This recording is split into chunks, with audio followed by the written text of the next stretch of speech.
साल 1689, 9 साल के बाद फिर एक बार रायगढ़ पर काली अंधेरी रात छाई।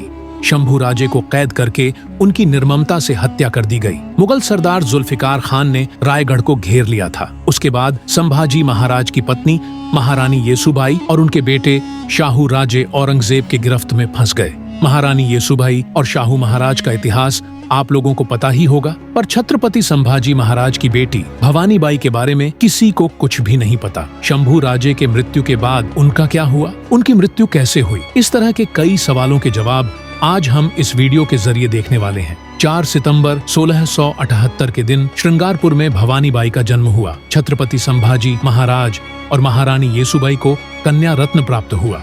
राज्य परिवार में खुशी का माहौल था। आगे चलकर भवानी बाई का विवाह शंकराजी महाडिक के साथ हुआ। महाडिक भोंसले घराने के शाहजी राज्य के समय से अच्छे ताल्लुकात थे। शंकराजी महाडिक के दादाजी रसोजी महाडिक ने शाहजी राजे भोसले के स्वराज के काम में बहुत मदद की थी। रसोजी महाडिक को 7 बेटे थे। उनमें से हरजिराजे महाडिक के साथ छत्रपति शिवाजी महाराज ने अपनी बेटी अंबिकाबाई का विवाह किया था। महाडिक घराना बहुत प्राचीन होने के साथ साथ एक क्षत्रिय घराना भी है, जो उत्तर भारत से होकर महाराष्ट्र में आए। फिर संभाजी महाराज की मृत्यु के बाद रायगढ़ महारानी येसुबाई और शाहू राजे मुगलों के कैद में फंस चुके थे। शंकराजी महाडिक ने महारानी और शाहू राजे को छुड़ाने के लिए कई प्रयास किए।